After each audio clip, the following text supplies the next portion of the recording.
Thanks for joining. I'm Charlotte, and this is Talk Shit with Charlotte. No, I'm just kidding. That's not the name of the show. Welcome. I'm so happy you're here. Welcome back. Thank you for tuning in. Pretty excited today. We're gonna dive into, just like the hot topics. We're gonna have a great time. You'll notice that I have some black flowers. That's because Halloween's coming, and yes, I'm recording this in mid-September, and no, I will not take any judgment on that. I love Halloween. Halloween is probably my favorite holiday. I still have this immense anger, I guess I would say, that it's not as cool or as celebrated to dress up and go hang out with your friends in super intense Halloween costumes as an adult as it is when you're a kid. Now, okay, I know what you're gonna say is that, like, of course you can, there are parties and blah, blah, blah, but I just don't feel like it's the same.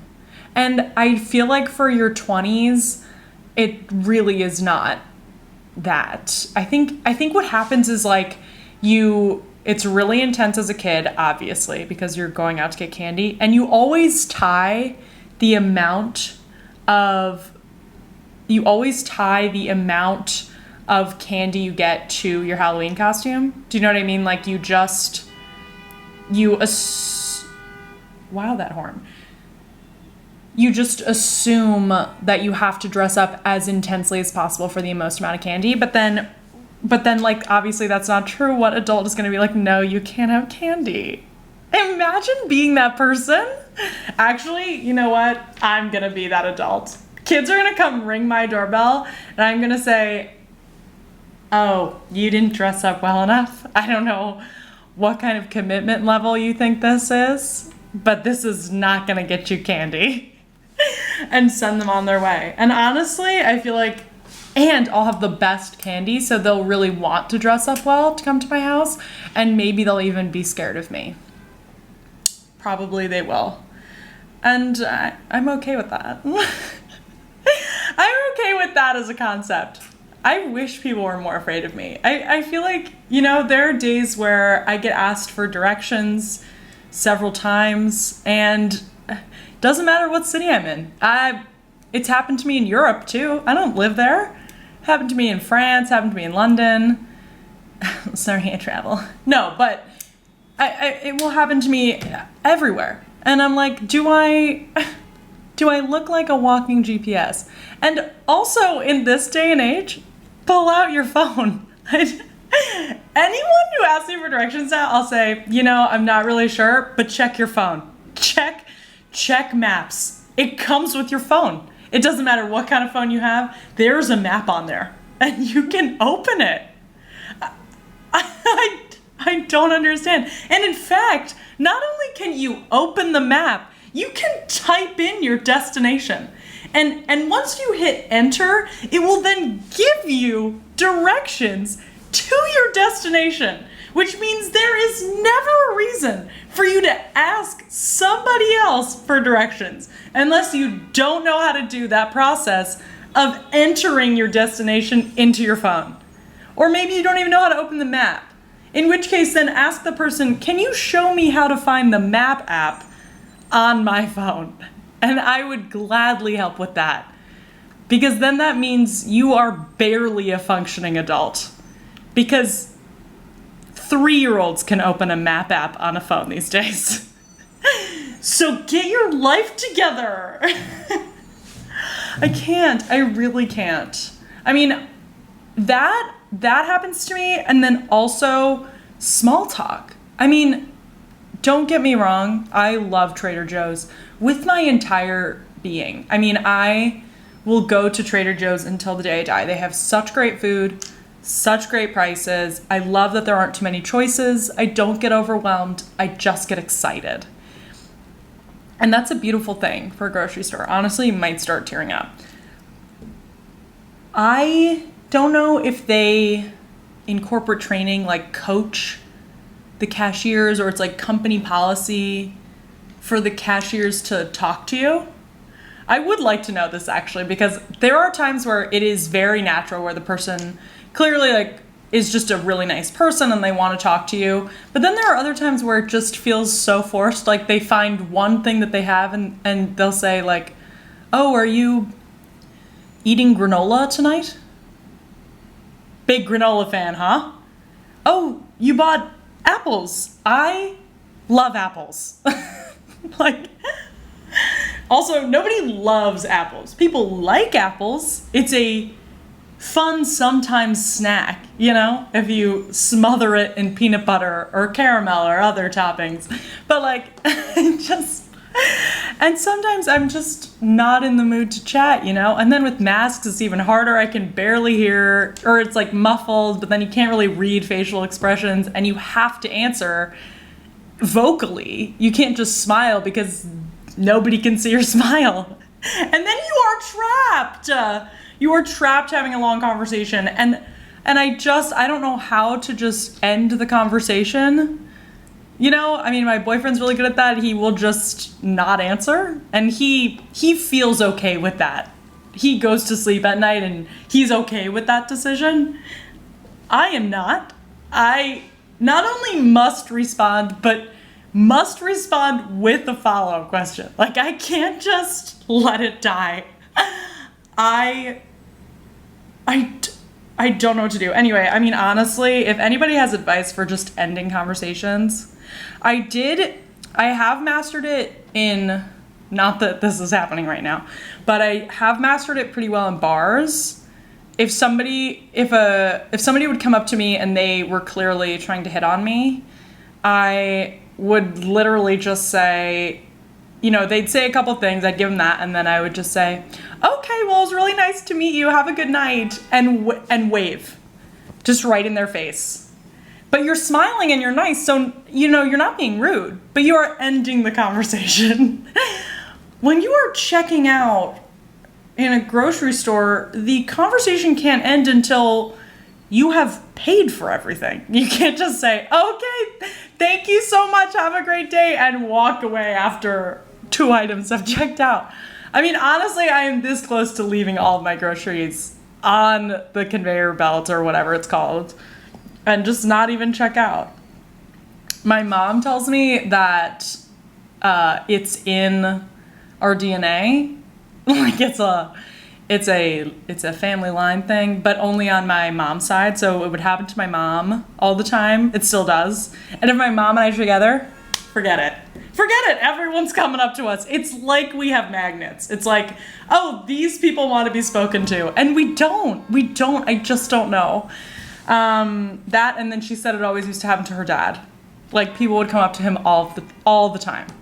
So I don't know. I just don't know. I don't know if I should. Anyway, another time. I guess I just need to work on my resting bitch face or something. Alas.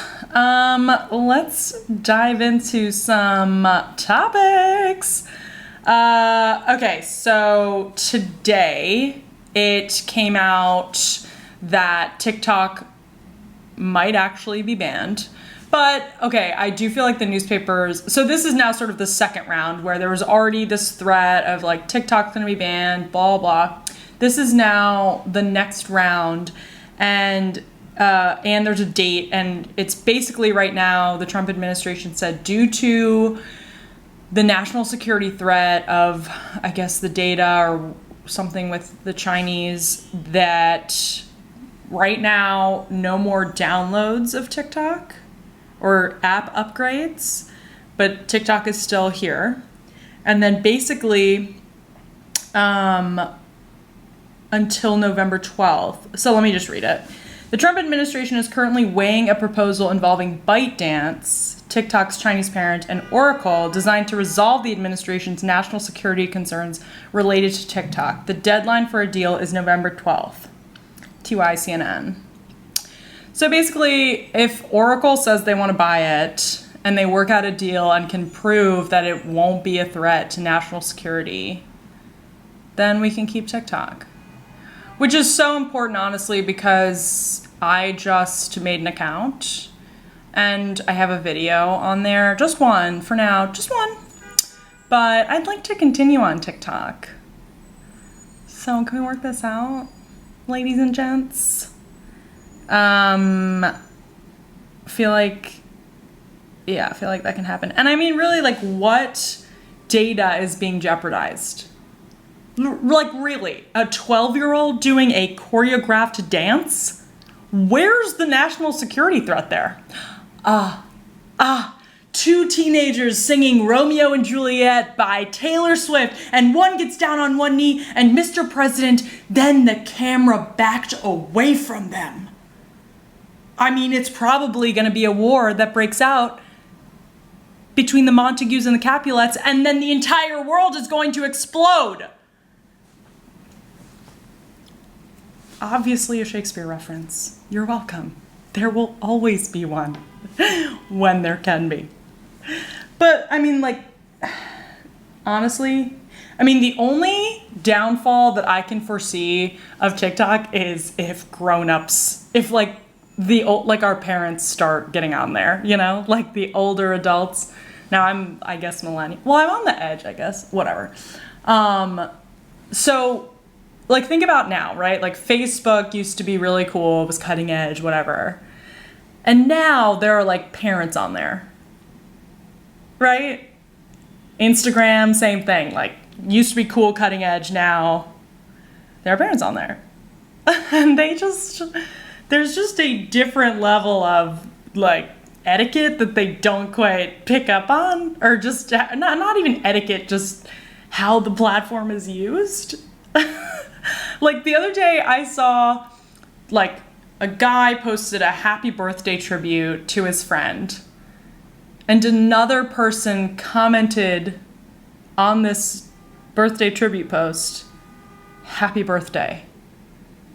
No exclamation point, didn't tag the person whose birthday it was, didn't even name the person whose birthday it was, didn't put a period, exclamation point, anything, just happy birthday. Like, do they really think that the person whose birthday it is saw the happy birthday? Like, that's what I can't figure out. And why are you saying happy birthday to the person who posted it? It's not that person's birthday. Like, what? And this goes a step further on Facebook, because on Facebook, you'll have like a happy birthday photo with your dad. And then, like, your dad's friend's cousin will comment on it, like, like, ran into Sue, not even tagging me, just, great. Ran into Sue last week. Her husband passed away. Funeral tomorrow. And then there will be, like, a whole side conversation about this person that died on no people related to this. Like, that one should never be shared information on Facebook, in my opinion, unless it's like a public forum, obviously, like a tribute to the person. But if you're gonna tell your friend to let them know that this, like, mutual person that maybe they might know passed away, unfortunately, I would hope that you would text or send a private message or a phone call, not comment on a photo that is not even related to that. I mean, and this has happened. This has happened to me. And, like, this is not relevant I mean, I can't. So I could see that on TikTok if, like somebody does a dance, you know, like a choreographed dance or something, or they're doing, like, the voiceover, you know, and it's they're just mouthing the words of pre-recorded audio and it's a trend or something, and then somebody's aunt first removed comments, "Your voice sounds different. Getting divorced. See you soon, I hope." Like, you know there is somebody there who's like dropping a bomb like that. Like, just, let me just, boop, plant that there. Oh, having a good time on this? Let me just, boop, bring it back, baby. Keep you humble. Keep you on your toes about how happy you feel like you are. I mean, it's gonna happen. It's gonna happen. It's gonna happen. All right, since we're getting comfortable with each other, I thought it would be a great time to talk politics. I'm just kidding, we're not gonna talk politics. But what I was gonna ask is, you know how there's just all this poll data that comes out, right? Like, oh, according to the polls, this person is 2 points ahead of this person. And oh, according to the polls, like, this person's now ahead. Oh, according to the polls. Who takes these polls? Who takes them? I would like to know. Because I have never taken this poll. I don't think I know anybody who's taken a poll. And I'm a pretty average American, right? And like, I heard once that they call people, right, to take the polls. Not only have I never received that phone call, I don't think, I would never answer a phone call from an unknown number and then proceed to tell this person who claims to be doing a poll whom I'm voting for. Am I wrong? I mean, I just want to know. So like, what swath of America is taking these polls? And can we trust it? I just don't understand. I just want to know. I just want to know who is taking the polls. Okay, let me know. Okay, wow. The real political drama we all wanted. Real Housewives of New York. Watched the reunion part 2 this morning because obviously I work so hard.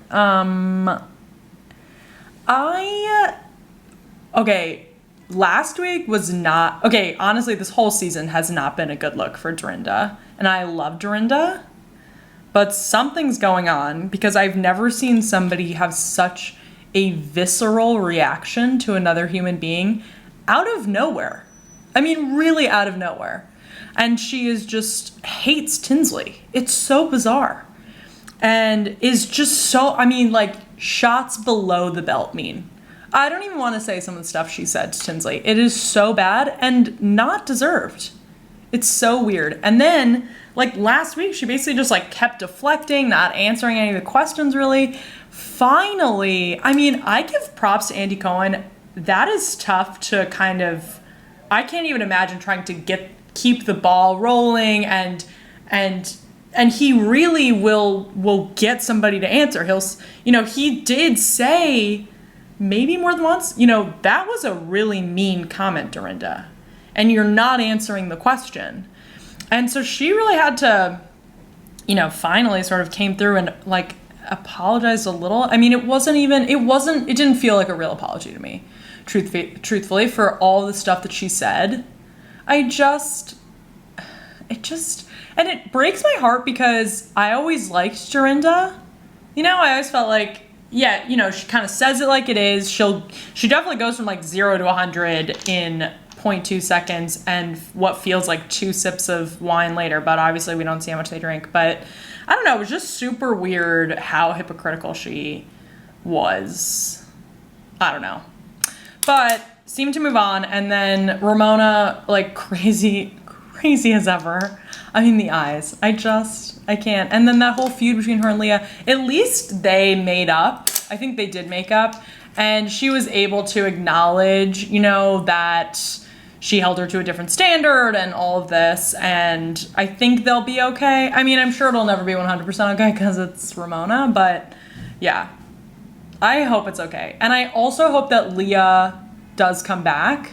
because I read some reports that she was maybe not going to come back, but then I read a TMZ thing that said that she was holding out for more pay. So pumped about it and want to be friends with Leah. So anyway, and then Real Housewives of Beverly Hills, obviously, because these are the only two I watch.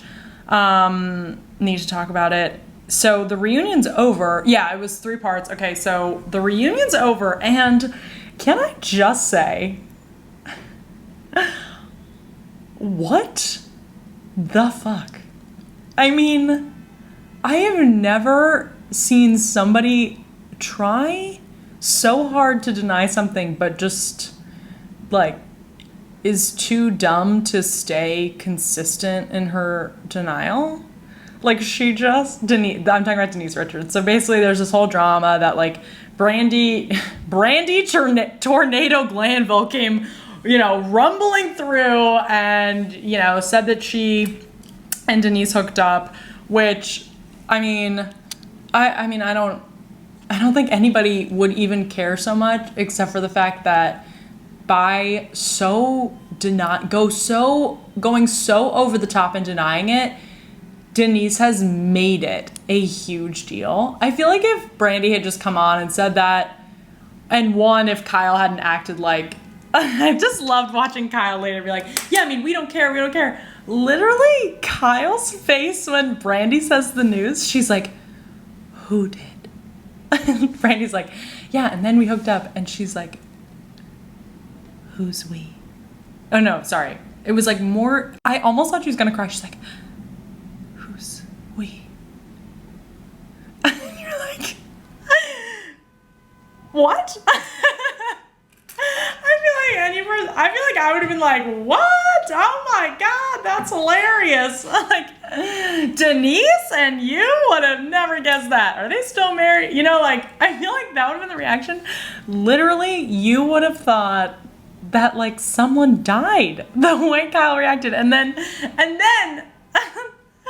like, later, you know, she keeps trying to say, like, we don't care. It's like, the only person who truly did not care was Sutton. Sutton's like, oh yeah, I heard that rumor 2 years ago. Oh, what? I don't care. Like, never repeated it, nothing.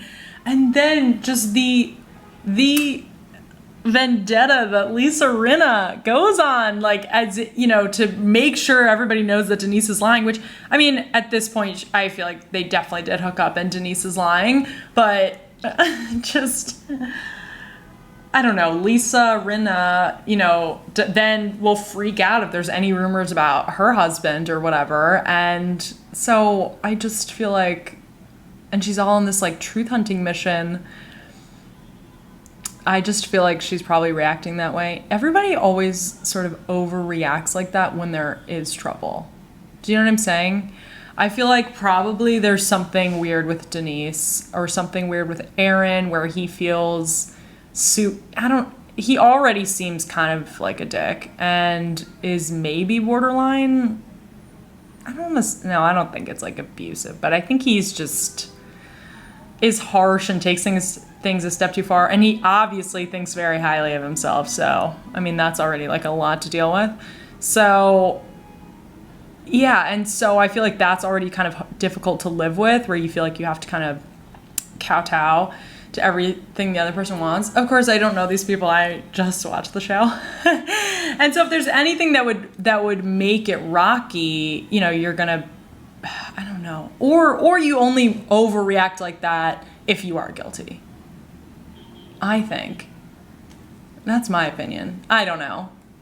And then, but honestly, like, I get not wanting it out there because you have kids, but she just, like, was so dumb in the way she went about it. It was so dumb.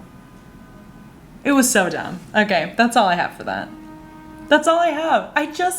I love the Real Housewives. Okay, oh yeah, my bottom line too is, for Real Housewives of Beverly Hills, I'm actually fine that Denise is gone, and all I want to make sure is that Garcelle stays. I want Sutton to be a main friend, in the main cast, not a friend, main cast. Yeah, and then I guess maybe you add somebody. They probably need one more. Or they need a friend. Throw Brandy in. Woo! Somebody needs to hold Lisa Rinna. I mean, I just feel like Lisa Rinna is being kind of hypocritical, but Denise is so dumb. So, like, nobody really won in any of that. Except Brandy, maybe. Okay, let's do questions. Okay, so this is the question and answer portion of the show. So we get questions in from viewers like you, and I do my best to answer it. I am not perfect, but I've been around the block, so I can try to help. And that's what we're gonna do. Okay, first up. Emmy J asked, I need advice on good ways to stay motivated. Oh, Emmy, I also have trouble with this. And I think it's especially difficult right now because we're working from home a lot of, I mean, at least I am, and I know a lot of people are. So it's really difficult to sort of, you know, you're doing everything in the same space pretty much. So it's a little bit hard to both motivate in that space, which used to be, you know, your relaxation place probably, and then to wind down at the end of the night. I think that writing everything down always helps. And because once you get it out of your head, what you have to do, then you can sort of see concrete, okay, I have to get this done today. And also setting deadlines for yourself if it's something that's maybe not work related, or you're starting your own venture or whatever, or it's a workout goal or health goal. I think writing down what you want to get to, and then just every day, the key is really consistency. Every day doing a little bit and writing that down on your to-do list for each day, you know, that little bit. And don't try to get everything done in one go, because that's always kind of what happens, because then you'll just say, oh my God, I have to do all of that, I have to do all of that, and it's just gonna be such an ordeal. And of course you're gonna put that off because your body's like, oh my God, that's so stressful, I don't wanna do that. Whereas if you just look at it as doing a little bit every day, or just saying, oh, I'm just looking at something as like a process to try, I think those really help with staying motivated. And I do think also giving yourself a reward helps, right? Or an event to look forward to, even if it's just like a Zoom date, you know? So, see, those are my tips for staying motivated. I hope that helped. I don't know how clear that was. I also think it depends what you want to stay motivated in. Thanks so much for watching, and this is Charlotte from